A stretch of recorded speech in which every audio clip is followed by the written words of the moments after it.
Welcome back, guys, to another video. In this video we're going to be going over how to break through plateaus. We're going to be going over a video with Andrew Huberman, and he'll be explaining to us how we can break through our plateaus in lifting and what to do when we approach certain plateaus in lifting. So without further ado, let's get into the video. Alright guys, so here we are. We're going to be watching this video from Andrew Huberman and Dr. Andy Galpin. Make sure my camera is good.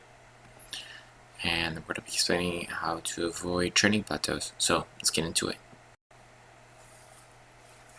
Yeah, I've always noticed that there are certain muscle groups that are very easy to isolate when under load. Very true. And those are almost always the same muscle groups that are easy to biceps, contract triceps, very hard without any load whatsoever.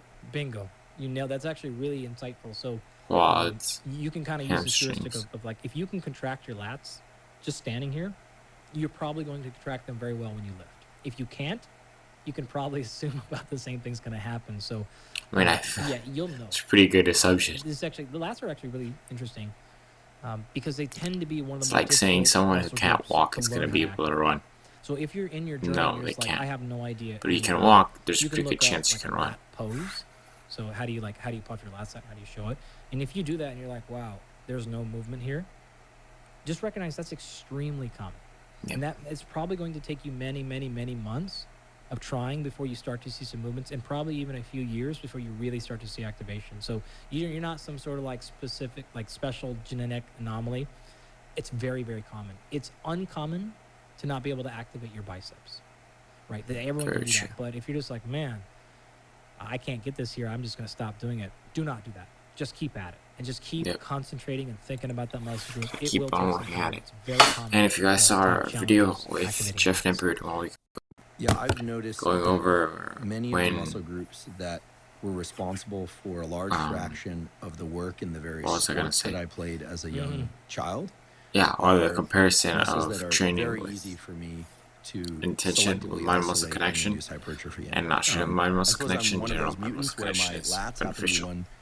Such of those muscle groups. I think that's because I swam a lot when I was a kid. Literally going to ask for you. Although it's not a huge every kid in difference, swam and played lifting soccer, certain amount of weight will later be the majority, skateboarded. major causes to do this. You either were a swimmer or you were a wrestler.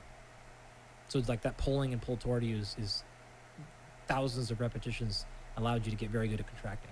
But because I also played soccer and skateboarding, but I didn't do any baseball, basketball, or football, muscle groups like deltoids are very challenging to activate and isolate.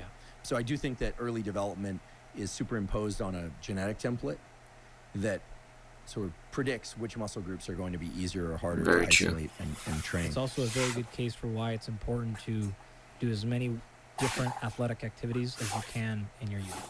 Yeah, and if you do skateboard, definitely learn to ride switch, because every skateboarder I know has one leg that's larger than the other and one calf that's larger than the other.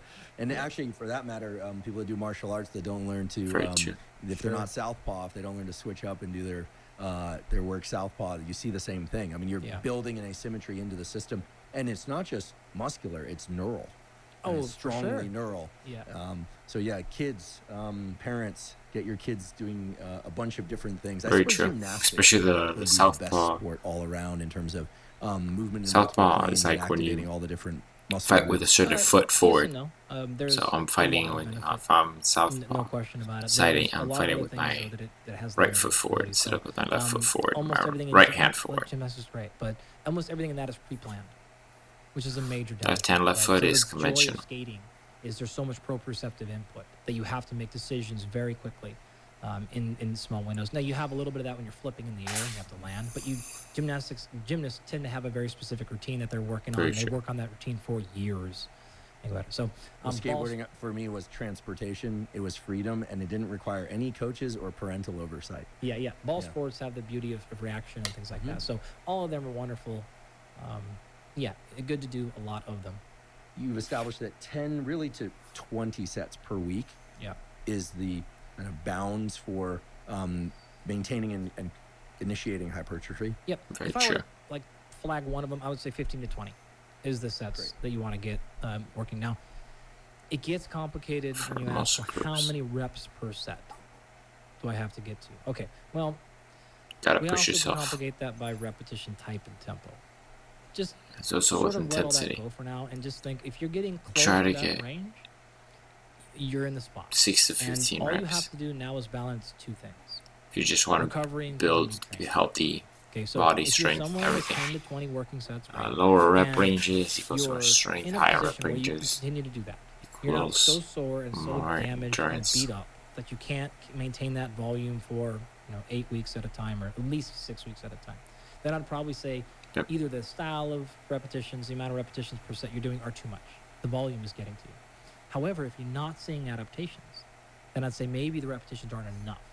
Very And true. so that's the kind of game you're running. Now there could But be usually plenty of other you'll see factors, adaptations. Intensity. of Usually course. see adaptations if you're a Intensity, beginner intent, from and very then of course the other things, simple sleep, workouts. You don't have nutrition, to really push yourself that etc. All hard. these other So I wouldn't things really that stress perform about our this visible much, stressor especially if category you're a that we beginner always working analyze. out. This sort of brings up this idea of responders and non-responders. So we get this one a time. So why is it some people, my gym buddy, my roommate, we go to sleep the same time, we're on the same nutrition plan, we work out together, she triples in muscle size, and I don't Very true. have no gain whatsoever. Some of Well, it's there's genetic. a lot of work that we're trying to do to identify the molecular mechanisms behind responders and non-responders, because they clearly exist. In fact, Yep. this is one of the reasons why every paper Although, basically will ever don't publish ever again, let if your I genetics can limit you. do, Like, maybe you always won't get report the same individual results as the person person next to you. So But rather you than can always do get the best average, results you of get you. to see, if there's 10 And if you subjects, train you for get a to long see period how of time each and of you the have 10 even respond. average or sub-average Because the group genetics, can average be can above get average confusing. What you really want to see compared is to the how overall many actual population people got if you better, how train, many got because worse, most people aren't training, how many especially if you train changed for or many, so. many years. So we'll always report With this back garbage to the report, genetics, you can still get at when least you go to from train, around you average, do. maybe a You little have to bit group above average. average, That's very if you important. really push yourself. Okay, so if you do that, you can see a beautiful line So of don't ever those let your hyper genetics be your responders, limiting the factor. bell curve in the middle of the normal responders, and those folks who, like through any training study, just won't get any better. The body If has they can tease crazy out, which you can't, but let's say in science you tease out all the adaptory extra factors, potential. total stress load, hydration, sleep, etc. What you often see is non-responders, a lot of the time, it's not that they have a physiological inability, it's just that they need a different protocol. And a lot of times it's they just need more volume. So if they can Very handle interesting. that and they're not excessively beat up, just give them more volume and they tend to see a lot of breakthroughs. You see the same thing with plateaus. So typically it's sort of just like, okay, the routine you're on, you've been on it for too long. Yep. We need to either go to the other end of the hypertrophy spectrum for intensity, which means like if you've been Yeah. in the like 60 to 70% of your one repetition max range, maybe we actually need to go heavier. Take our Could be repetitions it. down, maybe even our total volume down and go heavier. Increase Try that. A intensity. great way to break through plateaus of grand if all the other boxes are checked. The other one is do the opposite. It's just like, okay, we're going to Go higher. We're going to go sets of 20, sets of 25. Depends High, on your very high situation, repetition so range. you gotta And test really out get what works after for it. you, and not Not to everything's do as gonna much work damage, 'cause you specifically don't for tend to the get other as person. sore from those really high repetition Sometimes ranges. someone needs You get more the sore from opposite lower approach to repetition, get better higher results than what intensity some range, other and person we'll needs. typically the other ones. And see if we can bust through some plateaus there. So it just generally means you need to do something a little bit different than your training partner. Well, in general, I think that was very educational. Learned a lot of things. Dr. Andy Galpin, very intelligent guy, simply with Dr. Andrew Huberman. Love watching these guys. Hopefully we get to watch some more of these guys' videos in the future. If you guys continue to like these videos, last video I did with Andrew Huberman, I got a whole bunch of views. So yeah, I'll catch you guys in the next one. Bye bye.